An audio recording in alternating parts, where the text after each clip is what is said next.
How's everybody doing tonight? Welcome to TEXAN Tailgate, episode 43. Tonight, we're going to be asking a very loaded question. Are your bags packed and are they ready to go? And we seem to be just getting closer and closer to the happening. Things are just heating up and getting ready to pop off. So, with no further ado, David Lee, how you doing, sir? Pretty good, Robert. How you doing, man? I'm doing good, man. It's just been very cold, wet, and rainy down here in the Sunshine State.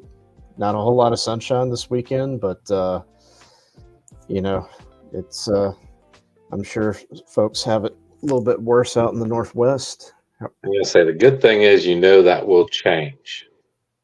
Oh yeah, yeah, we're definitely heading towards warmer weather. Things are not only going to heat up in the markets, but weather as well. But Well, yeah, is it going to be changing there soon? Shout out to Marco the Mexican. I saw he was headed that way to go to Disney with his little ones. I certainly hope so. I would probably think once we get into probably March, closer to springtime, I would say definitely. And before we get started, just want to go ahead and say hello to chat. We got Lindsay from Vibra Finance. Woohoo! Let's go to Mexico. Thank you so much for being here. You got Fallen Comrade, Texan going all the way. Got Facing Reality. Got My Online Ghost. What's good, everyone? Oh, and we got Logan's Run the House. What's up, folks? And oh my, we got Mr. Raffoon here tonight. I heard you were airdropping 20 East to the 6th person to comment. That's the first I've heard about that. And then we got Logan's Run, Raffoon LLC. It's actually the 5th person. Ooh, wow. So, sounds like the folks in the chat have got something going on that sounds like Logan's rewriting the rules in his favor, which is not always a bad thing. But oh, he said my voice to text doesn't know the difference between East and ETH. Ah, well, certainly understand that. Got NTVR, howdy Texans, happy Sunday evening, rich liberation, let's go Texan. And we got Mobius in the house. So thank you all so much for being here this evening. But how's your week been, David? It's been busy at the house, and we've been looking forward to this and enjoying, the news in the Texan community and the pulse chain ecosystem overall. And it's been a good week. Been looking forward to this. Oh yeah, it's I mean, lots of great things have been happening. I've been keeping up with as much of it as I can, getting updates, especially see what's going on with the Fetch Oracle. Very thankful and happy to have protocols and teams in place like Liquid Loans and Power City. I always look forward to Christian Crazy Cryptos updates on that. So I'm sure once they get further along, we'll start to see protocols in place for the Earn protocol in Power City, where people can, take out loans on their Pulse X. I do know we've got Maximus DAO team is launching the party token, which is for the Hex staking pools tonight. So I believe that there is a claim phase. I do not have the links for that. I can find them here in a little bit, but if you held any of the Maximus DAO tokens at the Pulse Chain fork, you should be able to receive some sort of an airdrop for the party token, which is it's really cool to see people just building and bringing out what I call the fine china to the dinner table, because we're not too far off from the Bitcoin halvening, which is in April. And when I think of the Bitcoin halvening, I think of it as the bar is getting ready to close. And it's basically the bartender saying, all right, last call for alcohol, whatever it is you want, buy it now. Because eventually it's going to get to a point where DCA it's just not going to make sense. Like whatever you got, that's what you're riding with. That to play into that, instead of picking up those, you got to beware, you got to be careful, right? Going into this part, we're setting the table for this feast, and most of us here missed the dinner bell last time. We got there at the end for some scraps or nothing at all. So, yeah, along with that bar analogy, Mm-hmm. be careful of those 230 queens. Beer goggles. When the FOMO hits, right? You know, um, just remember the parts of your bags that you believed in the longest and the narrative is still true, and the ones that you would still invest in today. Absolutely. And got Hex Force One. Hello, Texans. Thank you so much for being here. Yeah, my thought process is if you did have any last minute, impulse buys, like things you just gotta, get packed before we really take off.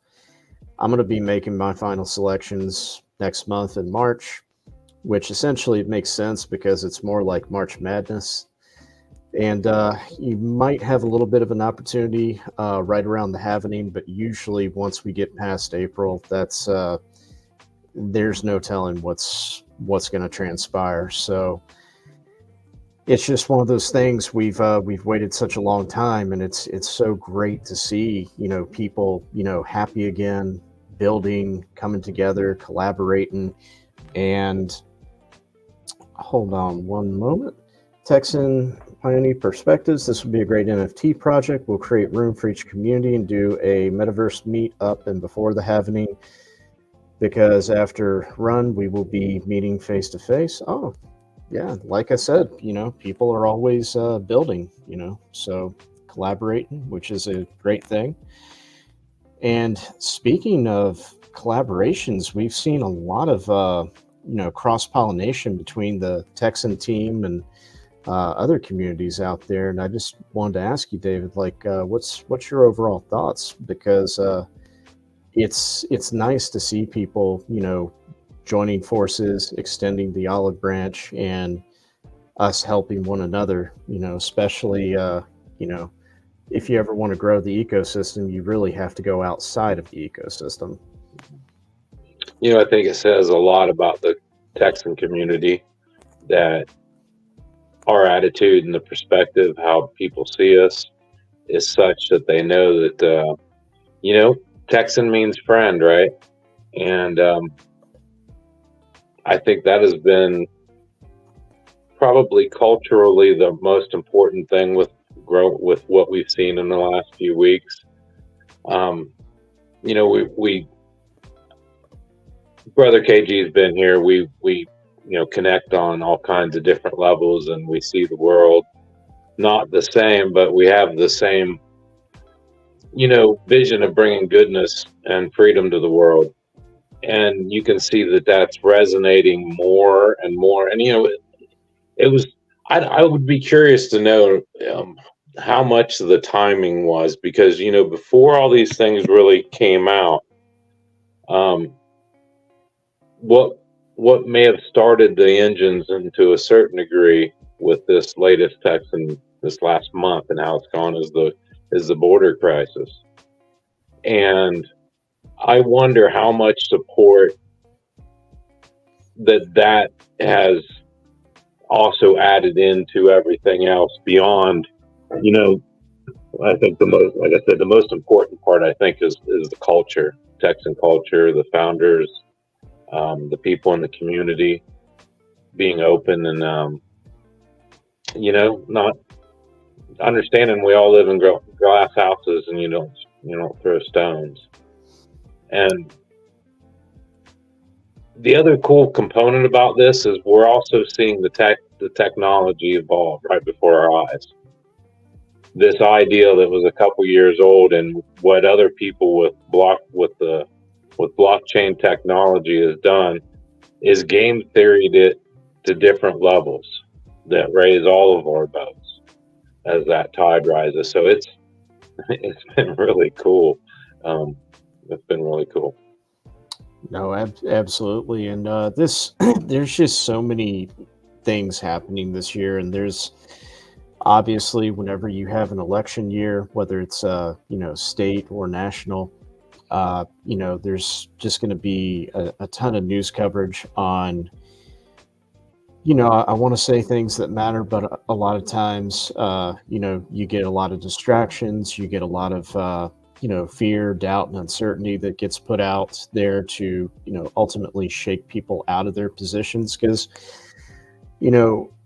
all the people who always tell you, if you haven't nuked your account and you're still here, then you've won, you've made it, you've got a chance. It's not over until you nuke yourself, quit, and walk away. That's when you truly lose in the game of life. So, now, right, to not repeat the cycle, you haven't wrecked yourself, but you also haven't taken care of that future. What we've been working for the last 3 years, pushing is having a strategy. I got to catch some of the tech talk with Crypto Sloth and Rags and Pulse Ray and Adam, and they had some really good, in a nutshell, have a strategy. Know your price entry points. Get your initial investment out, but still have, don't get greedy, leave enough for moon bags. These kind of things of how I'm going to get out of the market are just as important, not more important, than what has got us here. And what has got us here is perseverance, patience, due diligence, right, and discipline. Yeah. And those same things are going to be useful to get out if you just use them to plan your way out.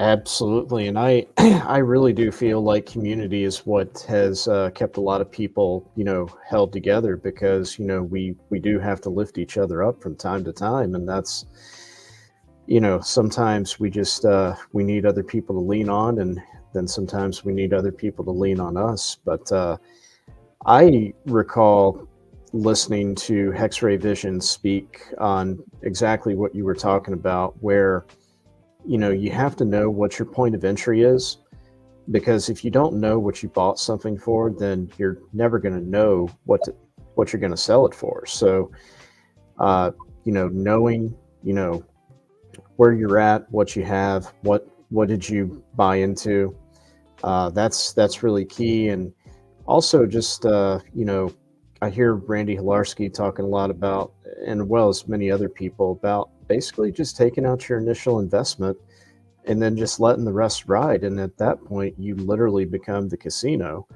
which is certainly not a bad position to be in. So it's really amazing to see, all these different perspectives of people who have been in these market cycles way longer than I have, because hey, Robert, yeah, put the if there's any, you were going through the names in the chat. There's some pretty cool people in there. There might be some multi-cycle people in there. Put it in the chat, man. Invite them in. If anyone out there in chat wants to share their experience as a multi-cycle crypto person, please join us. Those things are invaluable, and I love hearing those stories too. And it's funny, we keep saying this is gonna be the third time we said Hex. Well, you called him Hex, right? I saw Pulse Ray, so I was calling him Pulse Ray.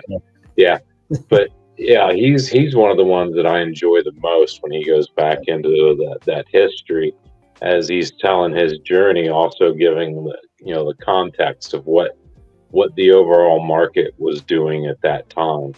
And it's really cool. So yeah, if anyone wants to join us, please jump in. Absolutely. Good evening, Hex Glid. Evening, Texans. And we got Crypto Heartbeat. What's up, fellas? So always good to see you.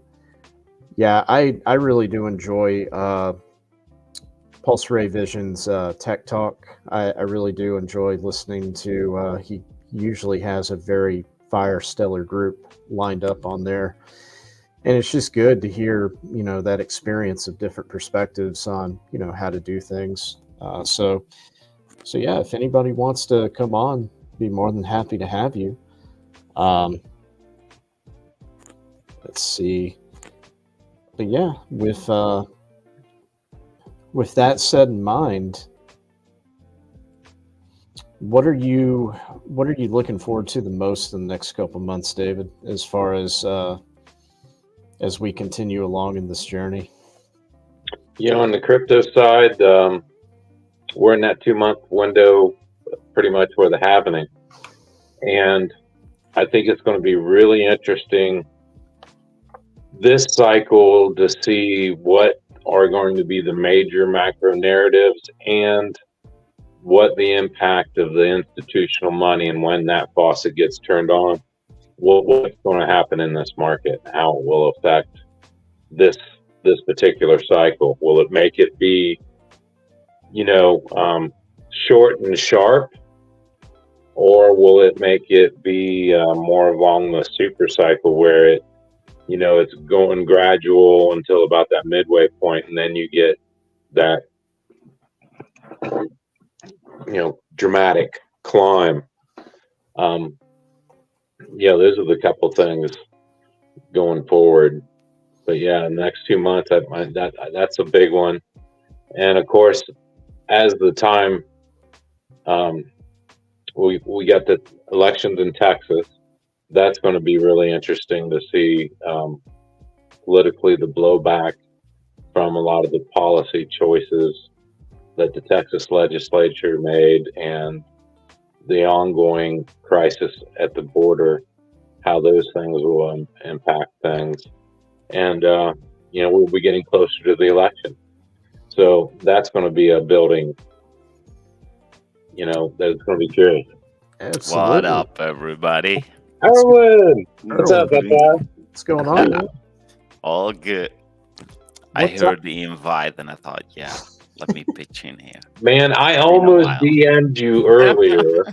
Seriously, but I was like, man, it's going to be so late. I don't want to be the excuse that you use to stay up late at night. So we're on the same wavelength. That's super cool. Perfect. Yeah. What time is it there, Erwin? It's 1:20. Wow. 1:80. So that's still early. And looking chipper as normal. Yeah, I relayed my whole schedule to EST time, so like literally. Thank you so much for being here, man. If you ever get in trouble, feel free to use me as a get out of jail free card. Perfect. Be like it's all Robert's fault. He's the reason why I stay up yet. Yeah, exciting times, man. Golly. Well, speaking of multi-cycle people, I don't know. I don't remember quite how many this is going to make, but I know you have got a plan. And what would you think would be the best high points that you use to formulate your plan to pass on to everyone that may be watching this? Wow, it's so hard. This market is so dynamic. It always has moving targets. You never know what's gonna happen. The best thing you could do is create a strategy for yourself where you DCA out the same way that you DCA'd in. And that is personal for everybody. There's no one thing that fits all or is the be all. Controlled. One of the things that I thought was, when you're talking about the evolution, and we've seen Immutable on X and then on Telegram talk about responsible use of liquidity to exit positions, and you're getting paid while you're doing it. Mm-hmm. So this, it's a fascinating evolution of the retail investor. Because it's another way to game theory your support for a community. I mean, it's crazy. Oh, yeah. I don't know how many people will do this, but this was not something that we talked about, right? When we I don't remember anyone talking about it at the end of the last cycle. No, it wasn't.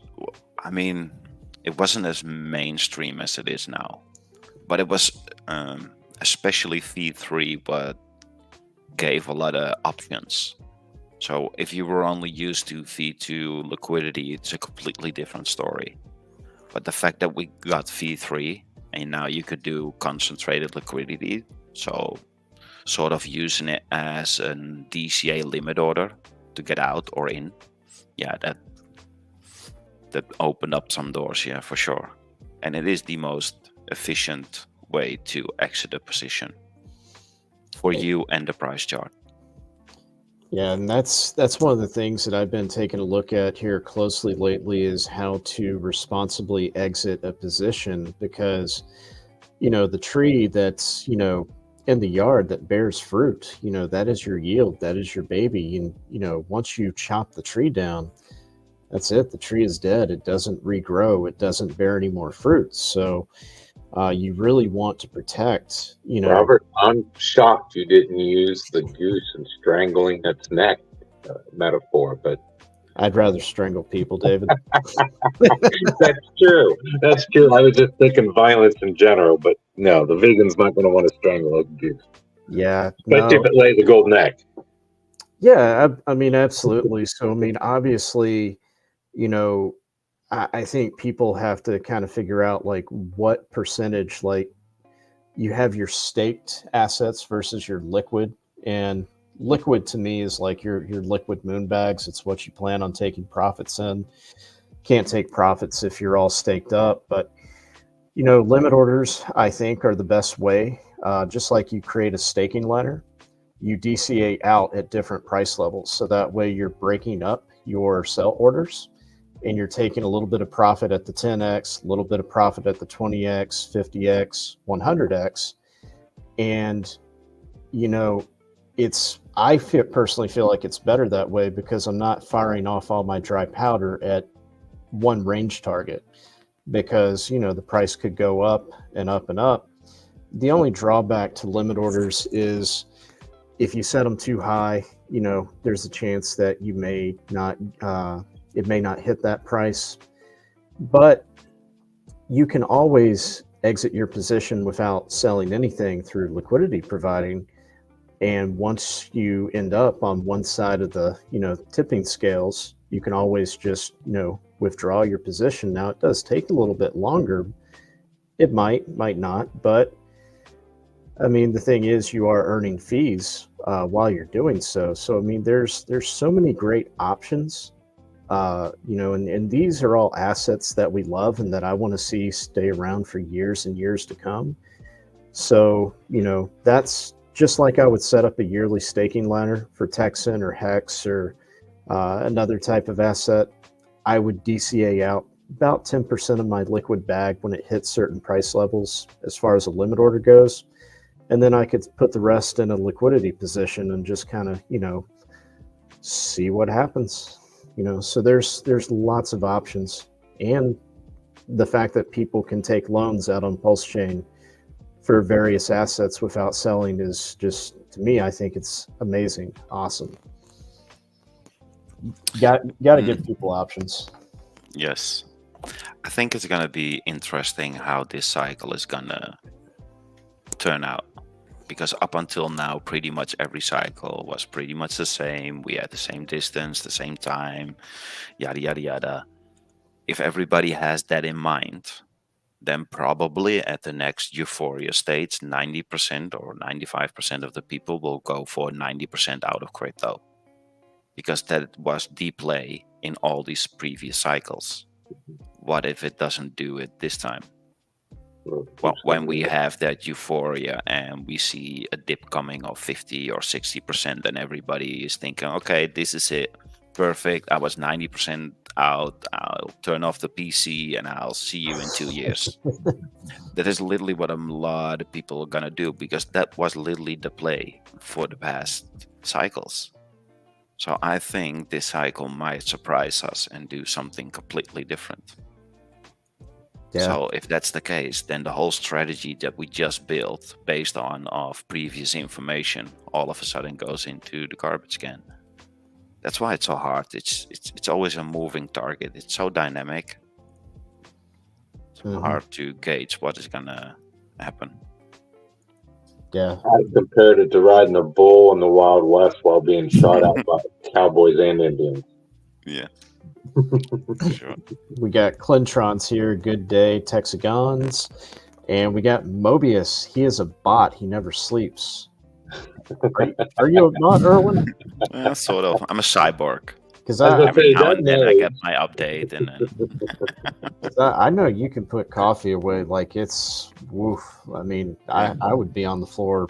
My heart would stop if I tried to drink a pitcher of coffee. Maybe a good indicator.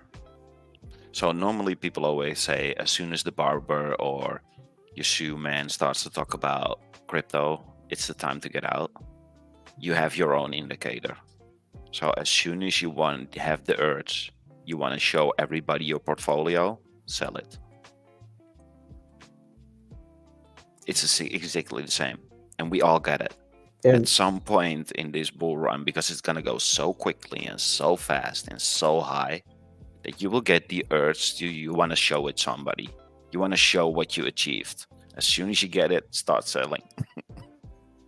I remember one of the first conversations I had with you too is get used to selling. Yes, yes. Because you get the numbers grow so quickly, you don't even have the time to appreciate it, see it for what it is. It's not real. You never had it in your hand, and it goes so quickly away from you. It's just, I remember the Hex Bull run, and it was insane. So when we really started moving, already your portfolio is bigger than you ever could imagine. And everything from that point is multiples upon it, but it doesn't feel any different for you. So you will literally add a 0 to your portfolio, but your feeling doesn't change whatsoever. It's just an artificial number. Can't grasp it, man. Yeah, it goes so quickly, you just can't grasp it. No. So it could be dangerous. So if you're never used of selling, getting that emotional thing away from you, okay, I've sold. Because you always have the fear of, wait a minute, what if I sell now? And tomorrow it's twice the price. That fear is harder than the other way down. You will hold that shit forever if you only have one slight bit of hope that it could return. But it's funny, human emotion, yeah.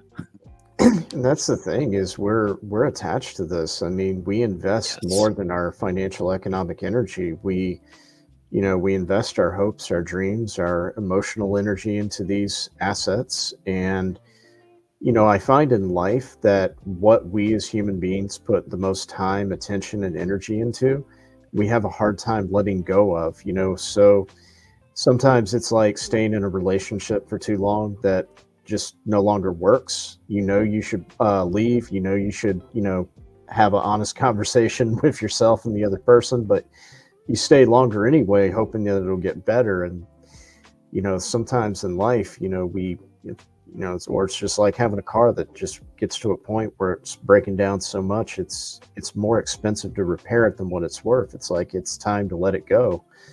And, there's a time to hold and there's a time to fold. And this bear market, how many people will, have that mentality like, hey, these are things that I can't just hold on to forever. I'm going to have to part ways with it.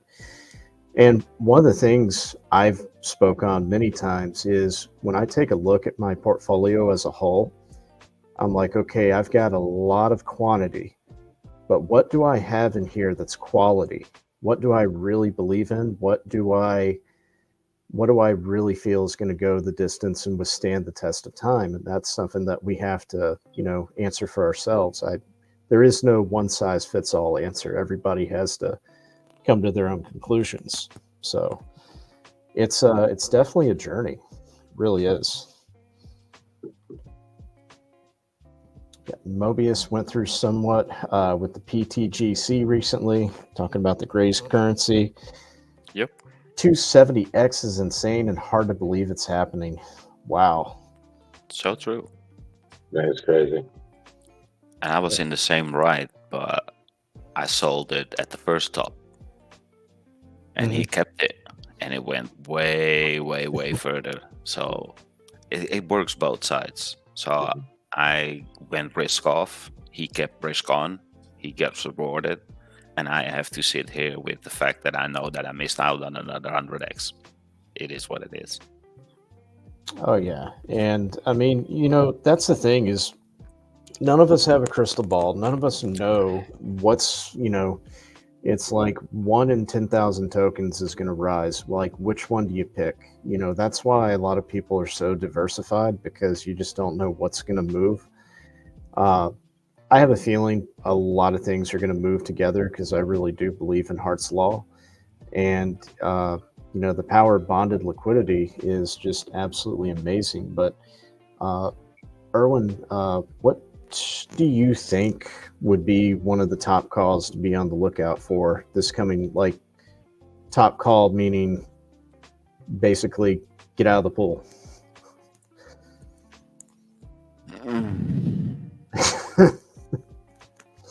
I mean, the one that will do the best, you mean? Or No, like the top call signal for when we're at the height of the bull run, like when things have reached its absolute highest peak. I mean, if we keep on going according to the 4-year cycle, you already have a really narrow time window where it will occur in. So you will know. So by then you will know. When everybody starts talking about it, when people start hitting you up and telling you to get into something that just did 150x, that's the time when, because as soon as somebody has it back and he has a lot of it, he also still thinks it will go on forever and ever and ever. So he still thinks that he could chill it to you so you could ride the wave with him. But as soon as he is so confident in it, he already made so many gains, it's just time to get out. Hey, we got Mobius. Richard RH will let you know for BTC. Yeah. That's what I was going to say. I'm going to just wait for Richard to make the call. Yeah, that is the measuring stick. It always has been since this game started. But getting into a couple other things, how do you guys feel about the collaboration that's been going on? And hold on, I see a special guest in the backstage. What's up? What's up, fellas? From the porch. Face of the reality, David Lee, Robert. What's up, guys? How you doing, sir? Oh man, good seeing you. You too, buddy. How are you? We're staying busy. Yeah, good. Good deal. And it's late night. Crazy. Everyone, it's late night for you, isn't it? Sort of. Yeah, 1:30. That's early. Yeah, that's still early. Oh yeah. Good. Thought I'd say hello. Good to see you, man. Right. It's been a while. Yeah, it has. Hold on. Just talking super cycle and the collaborations and stuff, and not just collaborations. That Ranger X was just like a gift, right? Oh yeah. Is that Godfather J6? Yeah, it is. Yes, it is. Yes, it is. Sorry, I'm late. We got you, man. Yeah, no, it's always nice to have a full house. I mean, that's what I always love, is everybody's free to come and go. There is no too many rules, but yeah, it's just been really awesome to see what's been happening in the Pulse Chain ecosystem, and seeing collaboration amongst fellow communities, and just seeing people building, and most of all seeing people happy and excited again. So who thought that the NFT technology would go on to do this? Because the previous cycle, we pretty much said it's something that could never survive. And now all of a sudden, a cycle later, we have more utility in crypto, and 90% of it comes from NFTs. Could be a narrative, could be a background system, could be It's fascinating to see who something that was ridiculed just one cycle ago all of a sudden is now driving the innovation in crypto again. It's interesting. Yeah, I completely agree with you, brother. It's very interesting to see. It's a big market for entertainment out there, and we haven't even really touched on like music and NFTs and all that kind of stuff either. And we're just now with the Tang talks and stuff like that. It's just things are going to hit a whole new stride, go to a different level, and yeah, we're going to be. I think we need to buckle up because these NFTs are going to kind of be able to do things that we were just thinking about and talking about last time. I get a 80s feel. Back in those days, it was like when there was something going on, you had these flyers, and they were always from really good paper, really vibrant, and some became really artistic. And at some point, it was a sport to just save the flyers, because 10 years later, all of a sudden an event or something could come historical, and all of a sudden that flyer was worth a shit ton of money because somebody kept it in pristine shape. And it's like NFTs are now more like the flyers that you give to everybody just to get the attention, just to get the engagement. And it's like a modern version of old technology from. So what Richard Hart is saying about direct messaging, is NFT the new technology of direct messaging? Yeah, exactly. And then I think I've been listening to a gentleman, and he talked about how Richard mentioned something about wanting to have an alarm clock wake him up. And so I went on to HexSearch.io and started looking some stuff up, and I found some stuff where he actually mentioned that. And I think with the technology that they're coming out with, your NFT could turn into an alarm clock that can wake you up. Insane. Just wild. That is wild. Yeah, and speaking of NFTs, we've seen some collaboration here with the Pulse Chain tour. I was having some issues trying to get this to load properly, but we recently had the latest. I think it was All Rags No Bull NFT. Wish I could get that picture going up here, but I want to say for the folks that were able to mint that.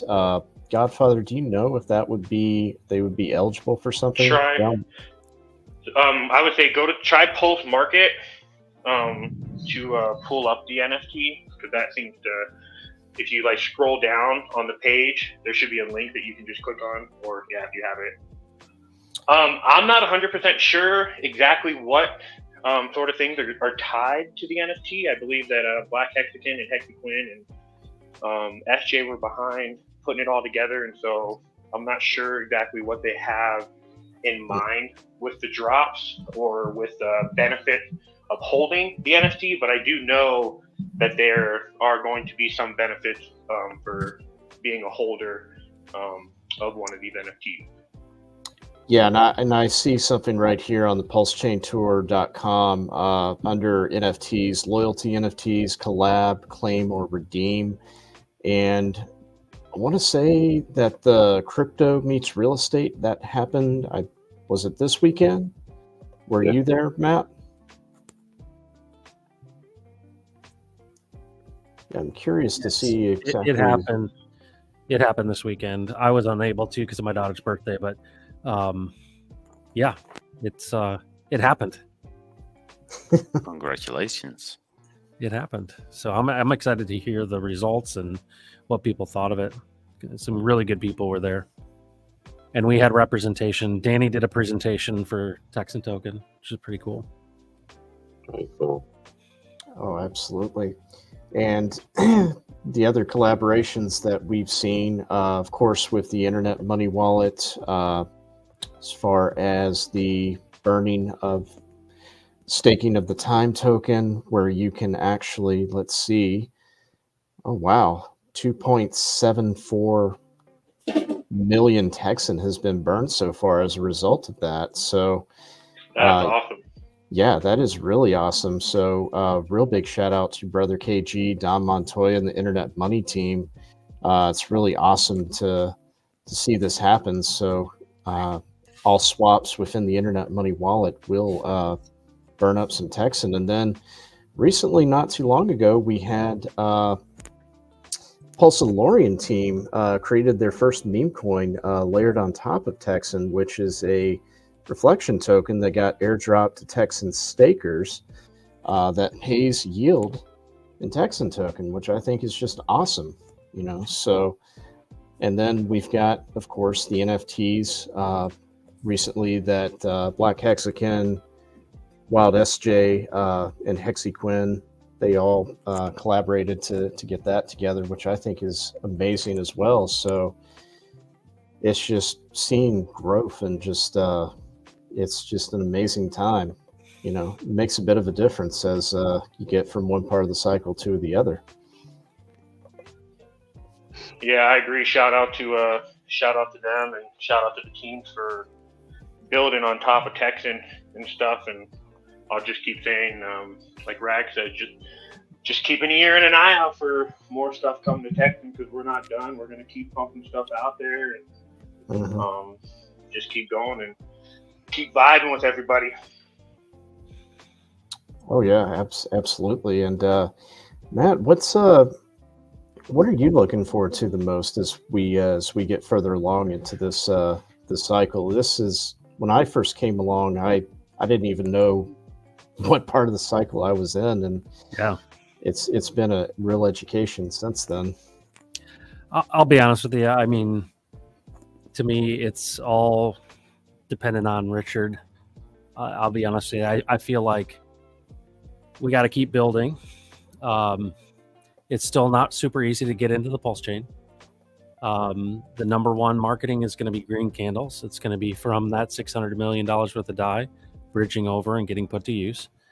And I think Richard's waiting. I think the SEC stuff. But to me, without SEC stuff resolving and without Richard doing his thing with the SAC money, I mean, to me, those are the things, right? And I think it's timing, because I don't think that without Richard stepping in, because that's really the whole point of why Hex did a 10,000X. To me, that's the number one reason, is because he had the resources, he understood how it works, and he wanted the glory, and he got the 10,000X. And when it's go time, it'll be go time, and it'll be shocking. But I think that what sucks everybody in is just massive, massive growth. And it hasn't started yet. I mean, we had a little test run where we saw what the response would be. But you know how many times when you listen to the old Richard Hart stuff, he talks about, 1 year from this period, he thinks timing, picks tops and bottoms. And so, you don't want to put a bunch of money in just for people to exit. So people get shaken out, and there's going to be a moment in which it's just going to be the news, right? And I've said this so many times, but when I was watching that last cycle, he would say the floor is lava. Why? Because Hex was going up and everything else was going down. And he's got to have that same thing happen, and he has the capability of doing it.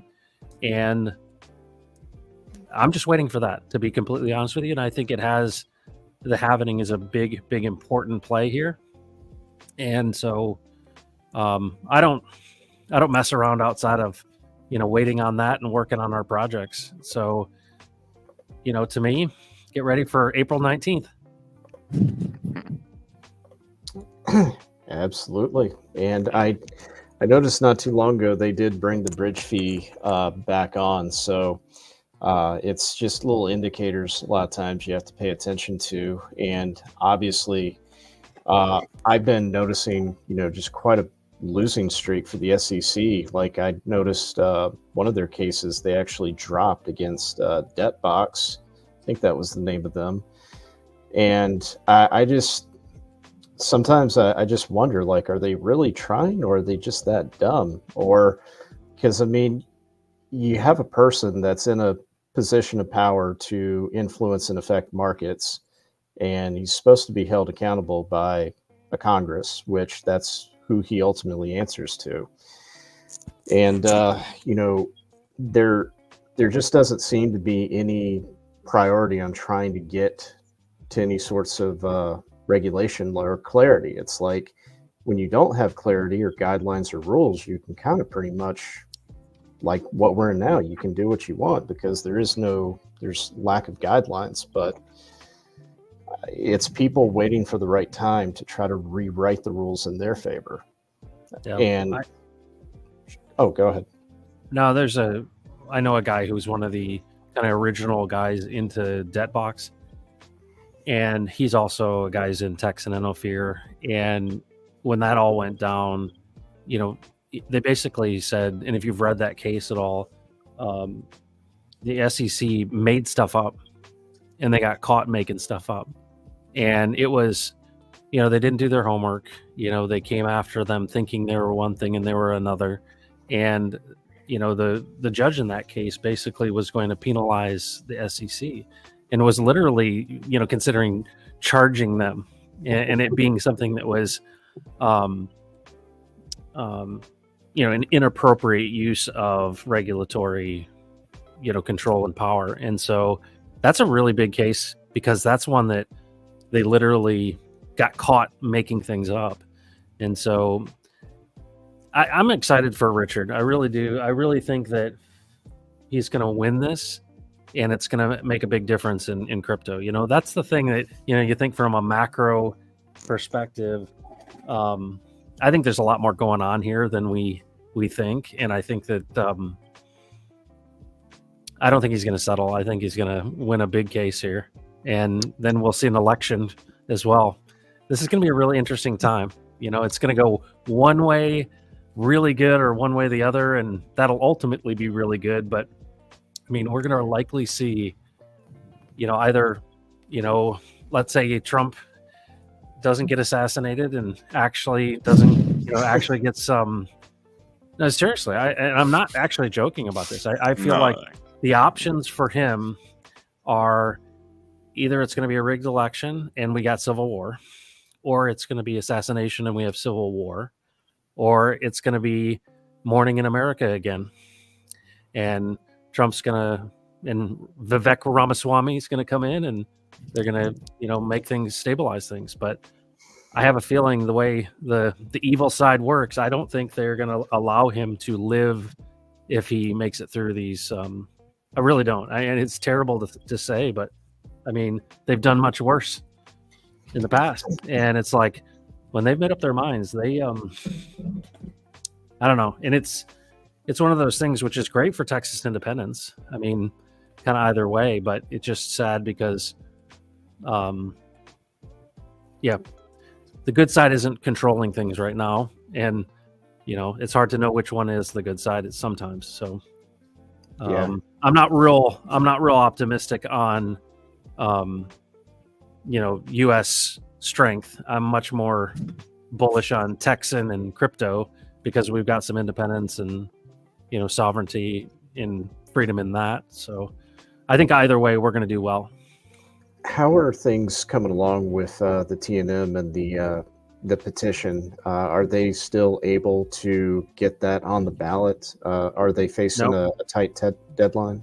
No, the deadline's passed. They delivered 170,000 signatures, Democrat and Republican, to it's kind of a last ditch effort to convince the governor to have a special session, because that's really the only way that they'll be able to, put it on the ballot. And this is ultimately for November.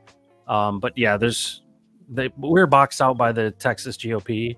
And of course, in some cases that's good for the publicity, right? It's showing, but nope, we're not going to be on in March. And I think the thing to look for, if you're somebody that's kind of, on the outskirts of this story, if you hear Greg Abbott, the governor, threaten Texas, threaten the federal government with Texas, I think that's our key tipping point. Because right now, A lot of the folks that are in office don't take it seriously. They're going after these Texas First Pledge candidates, and if things get worse at the border, I think that there may be a threat, and that to me is go time. But yeah, that's the unfortunate part, is that we've got folks in the Republican Party literally working against us. What's the sentiment on the people themselves about the whole movement? Is it growing? Oh yeah, I mean it started out, we were at what, 400 and something thousand, now we're at 622,000.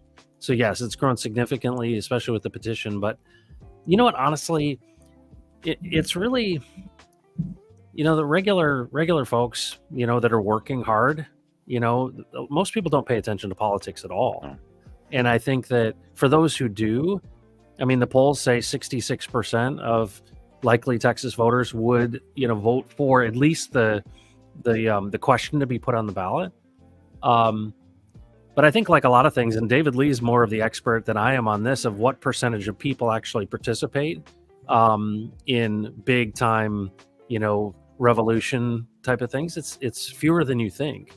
But I do think that there's a generational shift, whereas, people my age and David Lee's age are likely going to say, all right, let's give it a shot, right? What else we got, right? And I think that most people in the past would have said absolutely no way, but because Gen X is so anti-establishment, I think that they'd be open to, hey, we got to do something.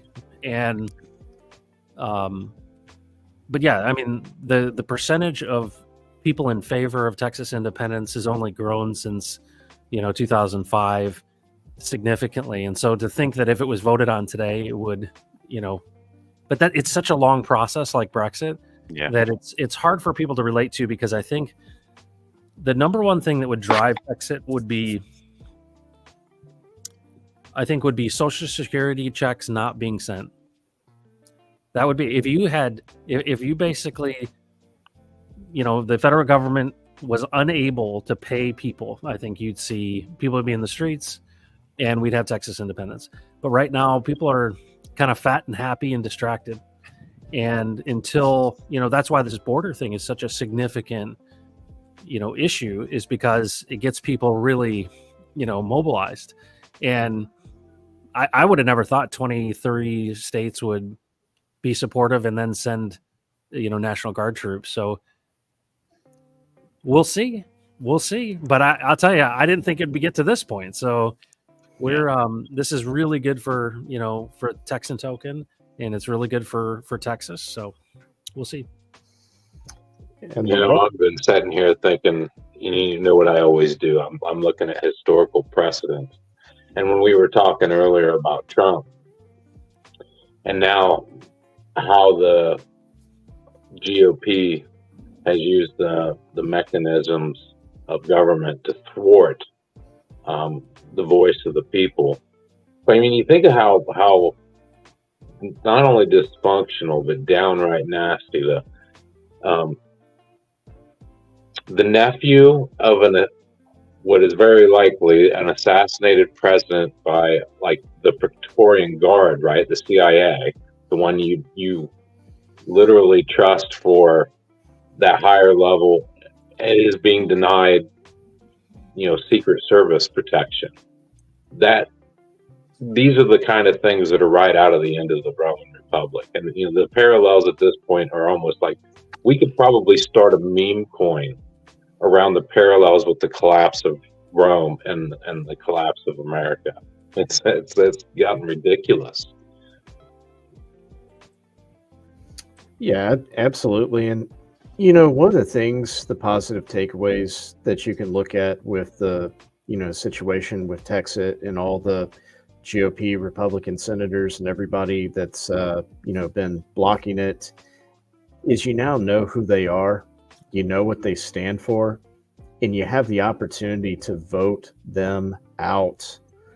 Greg Abbott, all these people that you thought was on the right side, that you thought was for freedom and sovereignty, no, they're for the federal government. They're for themselves. And it's situations like this, you know where people stand, and it's like, okay, well, that's it, you're done. And I have a feeling that this will be political suicide for a lot of these individuals, because you know, they are there to, represent the will and interpret, the collective consent of the people, and oftentimes that's just not what happens. So uh, I hope it goes to a Supreme Court. I hope that I hope that it just, they're not going to give up. But I I'm not a fan of politics for the most part. But be honest with you, I do not want to see Biden get a second go around, because it's just going to be more of the same. And usually, when president gets a second term, that's usually when they're like, I don't care. I'm just going to go. I'm just going to go hard as hard can be, because doesn't matter. We'll run it to the ground. I'm not getting reelected again. So Well, if Simpsons is an indication, it's going to be Trump again. So they've been spot on lately. So Well, yeah. The question is, will they let him? And yeah, you think of all the effort that they put into. I follow Tucker Carlson pretty closely, and Tucker has asked the question so many times. Are you fear for your life? And the first time around was such a shock to their system. I think there's a lot of people who can't imagine a second time around, right? And it's so polarized that they're doing everything they possibly can to keep him from running. I mean, what was this latest thing that just came out of New York? $345 million for, and it's one of the most ridiculous things. And the results, I mean, people are so upset. There are people saying they're, moving their businesses out of New York. I mean, you're trying to protect businesses, and then businesses basically, because they know that it's politically motivated, are just like, we're out. And so, yeah, I think this judgment, this case, if it doesn't get overturned on appeal, it's just another glaring example of politics being weaponized, and the judicial system being weaponized. And that's the thing. I think,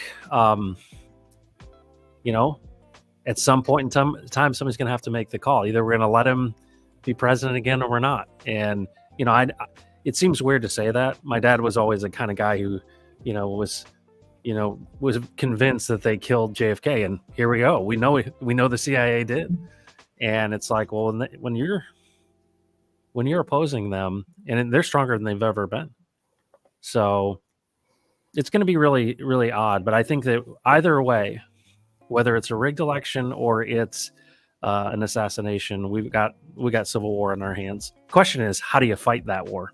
I don't know. I'm not looking forward to it. I don't want it to happen. But it seems like, unless it's a, landslide victory and he's safe and healthy, we're going to see some craziness here. And, honestly, we anticipated that. That's why we did this whole thing with the TNM, because we thought that this was inevitable. But could you imagine? We get the timing of the bull run, the halvening, and then all this political stuff together. And then, I was asked recently by the TNM to be a part of the blockchain conversation moving forward with Texas independence. And it's like, can you imagine if we had a place that was, ideal regulatory, and you didn't have to go to a third world country or some island, and it's like literally the best place for crypto is in Texas, and we're independent. I mean, that kind of future is so exciting, right? Because we can reboot the system, but it's going to get real messy before it gets solved. It just has to. I mean, it's just obvious that we can't continue this way.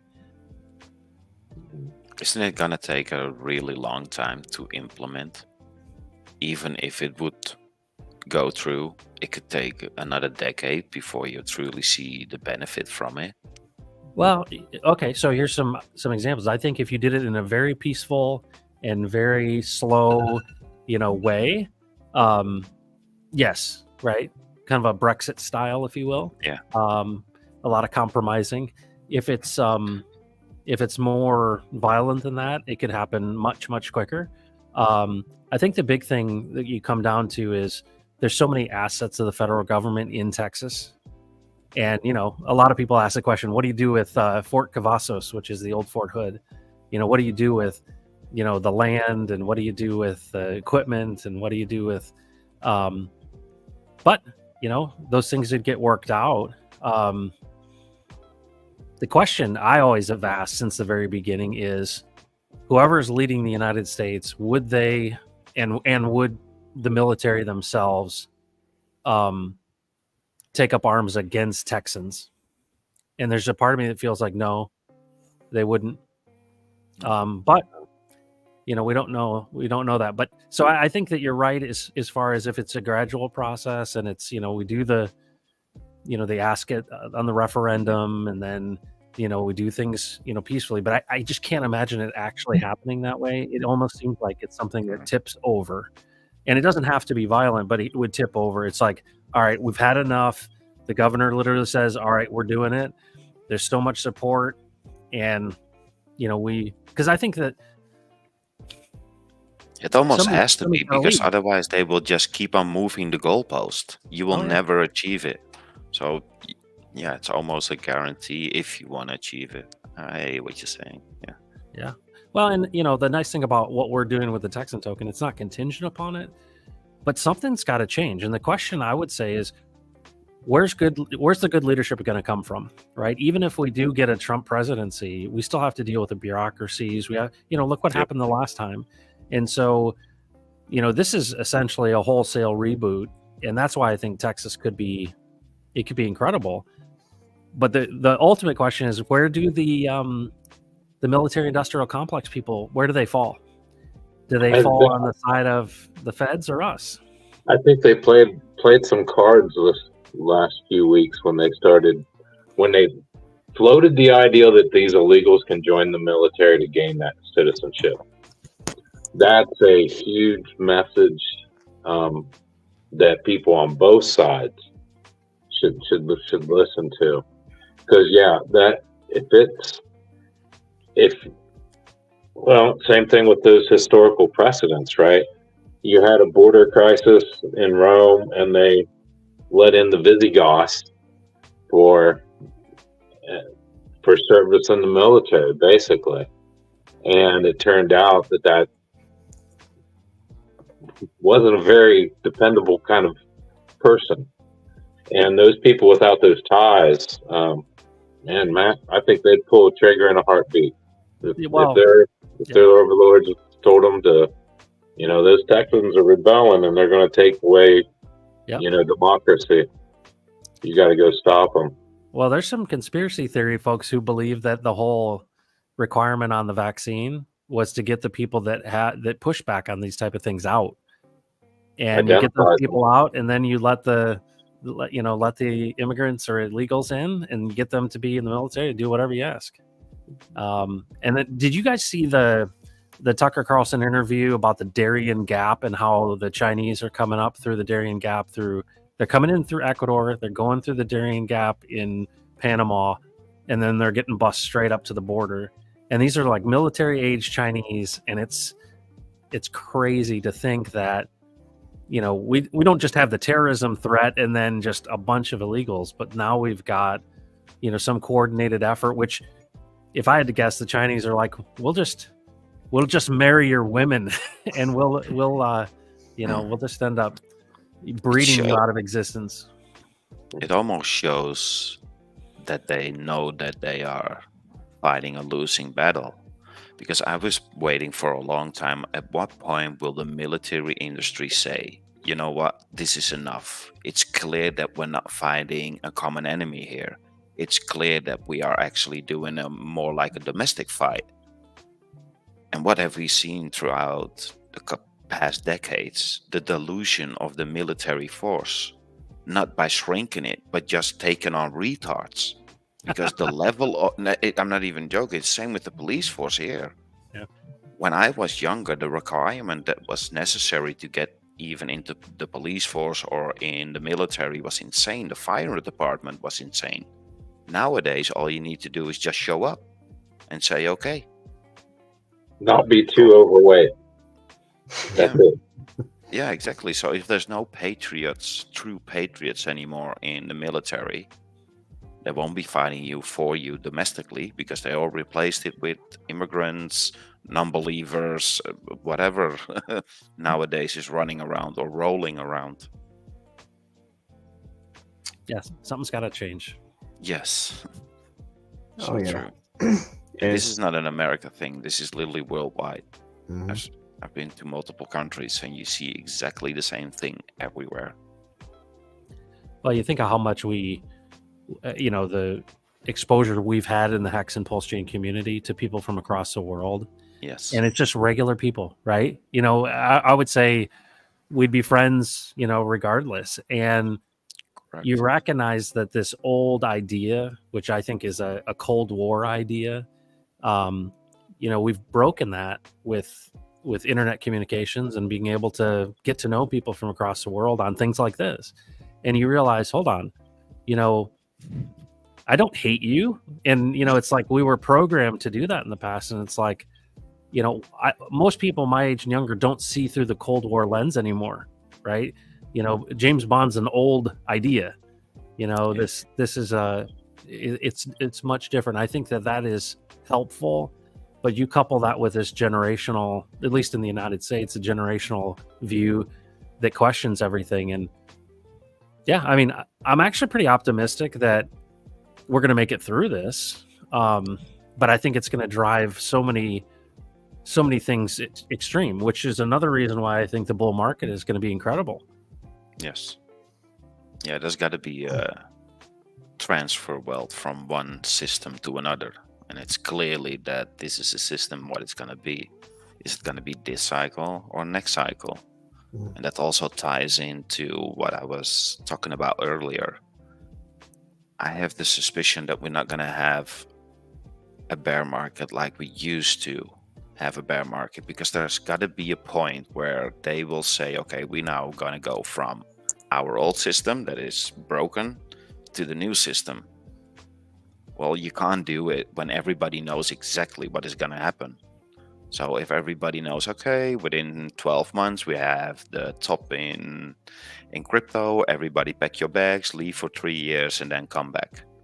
Well, that's a perfect disguise for them to do exactly the opposite and pull maybe a stock market on you and just up and to the right because they now control it and roll out. That's a dynamic system. Oh, absolutely. Agenda 2030, anybody? Yeah, I was seriously. going to say 2030, man. Between that, the WEF and the fourth turning, Yeah. we're gonna need that capital to rebuild, because we have to tear down the corrupt, collapsing institutions. That's what the turnings is all about, getting from the fourth to the Yes. first. Oh, absolutely. And we got Danny the singer. What's up, my Texas brothers? And we had a great Pulse Chain tour here in Houston yesterday. That is awesome. And we got Crypto Compassion, Agents of Change on this stream. Thank you so much for being here. It's always nice to come together and discuss these things. And this is going to be a very loaded, eventful year. There's just so many things that are going to happen. And all we can do is take it a day at a time. And, one of the things that I could really just kind of recommend and throw out here, give me just 1 second. As far as, are your bags packed?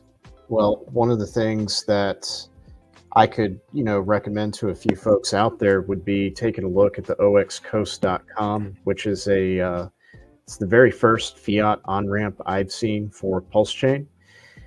They are not available in Texas at the moment, but they are working on that. So if it ever gets to a time and a place where gas fees on Ethereum get just really out of control, you may want to take a look at, if you need to get resources onto Pulse Chain. This could be a good one. Just want to throw that out there in case there's anybody that's new to crypto or new to Texan, because I would just hate to don't want to recommend things to people that I'm not willing to do myself. And if it's always good to have options and not strap ourselves down. But anyways, it has been thank you so much, everybody, for being here. Does anybody have any closing thoughts before we wrap up? Everyone and Matt being here was a treat. I appreciate you, brothers. You're welcome. Thanks for doing this, and you guys have been super consistent, and I just appreciate it. It's great to see it pop up on Sunday evenings. Yeah, Sunday at TEXAN Tailgate. That's right.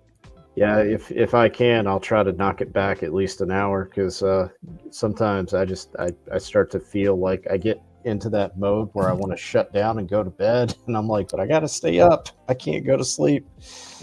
But no. As soon as I start hearing that intro music, man, I'm good with that. You won't hear me complaining when it's earlier. So yeah, with you on there, we have no right to complain, right? You're talking about late. No, definitely not. But thank you, everybody, for being here, and we will be back next Sunday. Can't wait to hear how Pulse Chain meets real estate, crypto meets real estate. I'm sorry. Be real interested to see how that went down. Yeah, Compassion was there. Can't wait to hear about it. Yeah. Yep. And they actually have the videos uploaded on their website. I saw that. So want to check those out. Certainly can. But hope everybody has a great evening, and we will catch you next weekend. Love y'all. Take care. thank you for having me. Cheers. Thank you. Cheers.